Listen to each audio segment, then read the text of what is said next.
Greetings, greetings. Welcome, ladies and gentlemen. I am Jesse Fewell, and I am super excited to be sharing with you the latest edition of Morning Fuel, where, it's still mid-morning for me here in the East Coast and near Washington, D.C. And I need I need a little bit of coffee to kind of get me going through what I'm going through. So here we go. Oh, now I can think like a human being. So I've got a few things that I want to share with you guys today about why is nobody listening to my ideas? Why is this not happening? And so here are a couple of thoughts that I wanted to share with you that might help you get through some of these challenges. So number one, you're going through your day, you see a problem, you see an opportunity, and you don't want to capture it. You want to get something good going on with this, but you're not getting a lot of traction, probably because you're just too confusing. You're coming up with a lot of techno babble on this stuff. The reason we're having so many defects in our system is because the time flux capacitor isn't integrated with the full wave rectifier. And everyone's like, what are you talking about? So there's a rule of thumb. The rule of thumb is that you want to tailor your messaging, your ideas, your suggestions, your initiatives, tailor it to an 8th grade reading level. An 8th grade reading level is, so 8th grade would be roughly, 13, 14-year-old child. If you can't explain your idea to someone at that level, then you're probably not fully understanding and articulating it in a way that can resonate with people. And also, you might be overcomplicating it with all of the other technical details. Get to the point. Get to the point, the key thing you're advocating for, as opposed to, in order for that to be sustained over the long haul, the time flux capacitor needs to be adjusted to 1.4 gigawatts as opposed to 1.2 gigawatt. That's probably downstream. Focus on the key thing right now instead of adding in all the other nuances and all the other downstream effects. Are you being too confusing? Well, that's their job. That's their job to level up to me. I'm the innovator. Actually, isn't that what thought leadership is? Thought leadership is taking a complex idea and boiling it down to one, maybe two key points that we can understand. So that's reason number one. Don't be too confusing. Simplify. Get it to the key point. So, for example, there's just we've got this team is trying to get the new medical records out the door, but the medical records is complicated with all of the data feeds and what's the challenge here? Because you're going way into all the weeds. What are you suggesting? What I'm suggesting is that we get everybody in the room and we figure it out. Oh, that's really good. Thank you for simplifying that. Thank you for getting to the key point. Number two, okay, you've clarified it. We got to get everybody in the same room together, and we just got to figure this out. But then you realize that there's 100 people in the program. And you're suggesting it's just way too big. It's intimidating. It's overwhelming. And so one of the reasons why your suggestion is not getting heard is because your vision is bigger than the appetite of your audience. It's overwhelming. How do we get 100 people on a meeting together? Well, it's easy. We'll just fly them in. And we'll do COVID tests to make sure everybody's safe. And then we'll put them all into a hotel banquet hall and make sure the staff are wearing masks. And we'll just do it. You've just overwhelmed and intimidated a lot of your audience. They're freaking out. It's just too much. So what's the one thing? This is the 80-20 now. So you simplified it, get everybody in the room and figure out our dependencies. Great. But that's too big to ask. So what's one thing, that one step forward where we can do that? Well, it might be that we bring into the room all the people that are between the data team and the medical records team, because that's where the key dependency is. Now, suddenly, it's very clear and it's small enough to maybe take action. So, number one, are you too confusing? Simplify. Number two, is your simplified solution a bit intimidating? Pick the 80-20. What's the one part of that can get through? And the next thing, that even if you are simplified, even if you are small, your idea is small enough to be understandable, you might be discovering a fundamental needs clash, a fundamental conflict of what people are wanting in the way of a better workplace, in the way of a better project or a better delivery or a better way of getting things done. So one thing to appreciate is what you want may not be what they want. What you want might be faster delivery, get it out the door, come on, let's go, why are we lollygagging on? But what they want is sustainable pace, more autonomy in my commitments and reasonable boundaries and all of that stuff. We're going all over the place. I just need more clarity. And so now we have a needs clash. And so your simplified thing of, well, why do we need to get everybody in the room together and small enough? It's just the two teams. Yeah, but why is it? Well, because we need to solve these dependencies so we can go faster and get it done. And they're just like, no, we're already in a burnout pace in this project. We're already overcommitted. And you're talking about another meeting to resolve some dependencies about getting even more work on our plates? No, I don't want that. So here's the tip. Find the common ground. And in this case, if your needs clash, the common ground in the example that I'm kind of playing with right now, the common ground might be the dependency pain points. So it doesn't matter what the deadline is. It doesn't matter what the overcommitment or the capacity is.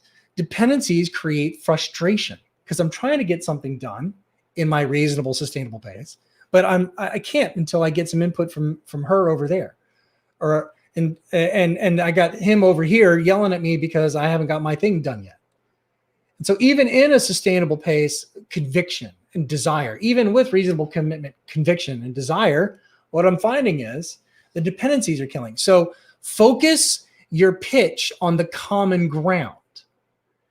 I know you're most frustrated about getting work out the door and always being behind in delays, but other people might be frustrated about that. So find the common ground. We need to resolve these dependencies because it's creating a lot of confusion. It's creating a lot of frustration when privately inside you're raging because we get nothing done. So you know your conviction, but find the common ground. So you were too confusing. You've simplified it. Yes, well done.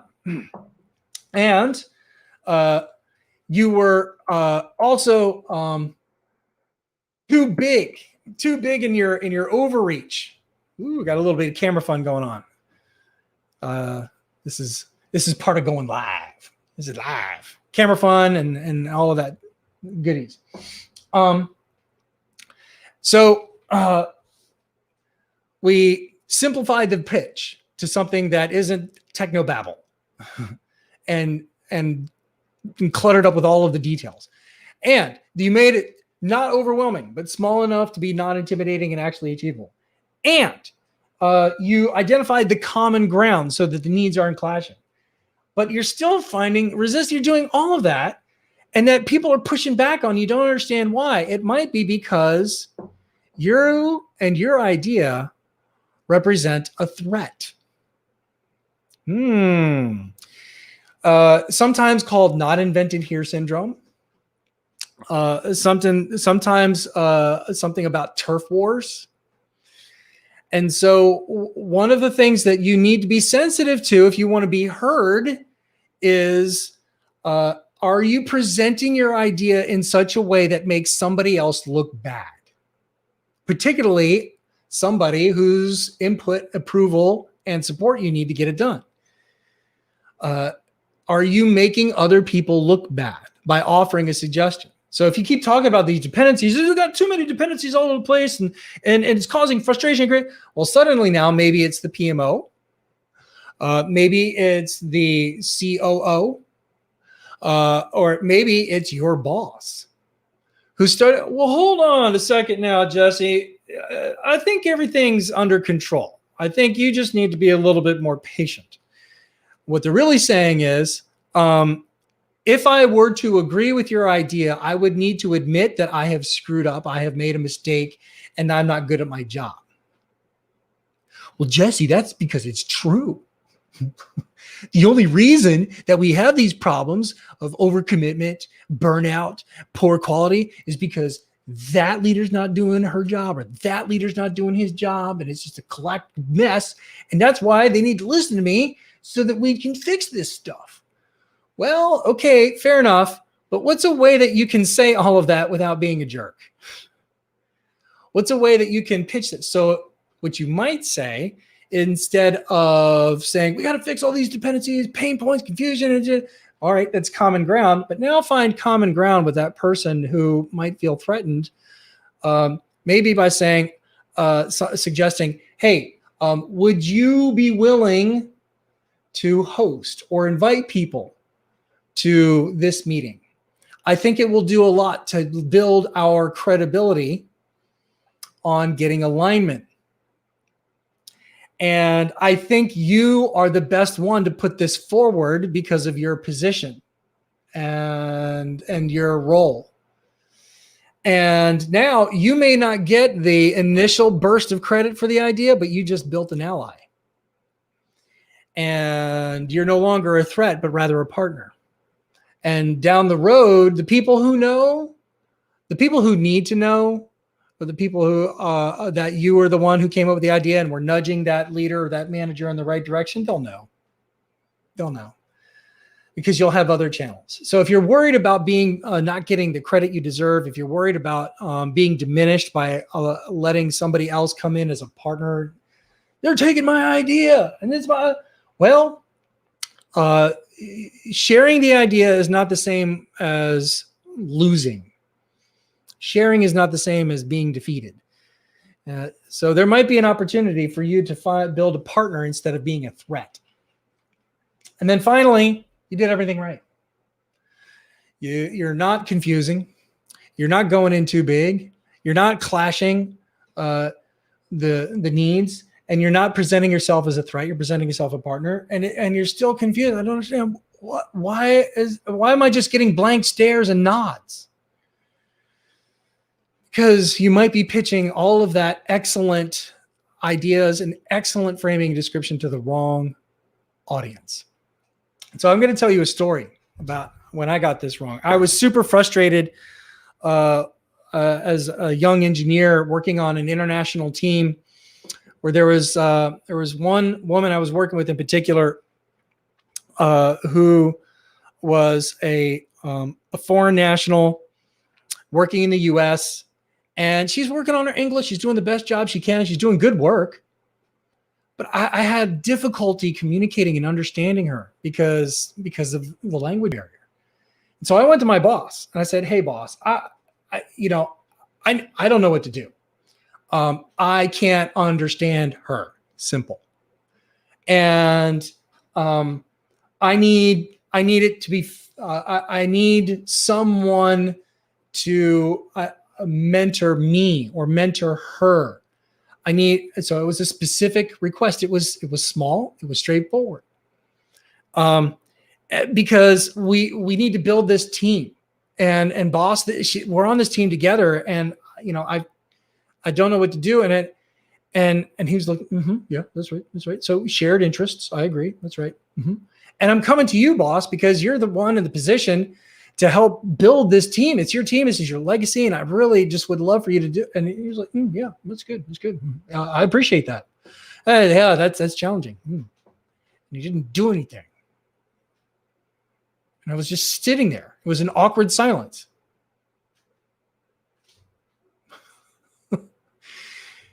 And probably what he was trying to tell me without telling me, I don't know. But what I did learn, even if it wasn't his intent for me to learn this, I shouldn't have been talking to him. I should have been talking to my teammate. I should have said exactly those things to my teammate. Instead, I was going to my boss because I didn't want to deal with the discomfort of approaching somebody and saying that their best efforts to communicate were just not hitting the mark. Because, I mean, who wants to be that person? And so that was a lesson I learned that day, that even if I practice all of my talking points in my script, I could be talking to the wrong person. And maybe I'm avoiding the awkward conversation by going through two layers of shield. I want someone to shield me from the discomfort of the conversation with the audience I need to have it with. Or maybe I'm overshooting and I'm talking to somebody else that doesn't have input, doesn't have any authority. And they're really I'm just using them to complain. So nothing's going to change. Are you complaining or are you advocating? I was just complaining. And I was complaining to my boss who didn't want to do anything because he didn't want to have the awkward conversation. Are you talking to the wrong audience? So that's what I wanted to share with you today on Morning Fuel, that there's at least 5 reasons that people may not be listening to what you want to say in order to drive a better workplace, a better improvement. So hopefully that was interesting to you, helpful to you. That's what I wanted to share today. And if you want to talk more about it, feel free to leave a comment. Feel free to reach out to me on social media. And the same place that you're watching this, I'm there too. Thanks, everybody. And I hope to see you next week. I'm going to try this again. I'm going to keep trying this. So, all right, Taylor, thank you for the support. I appreciate it. And I'll talk to all y'all next time. Bye-bye.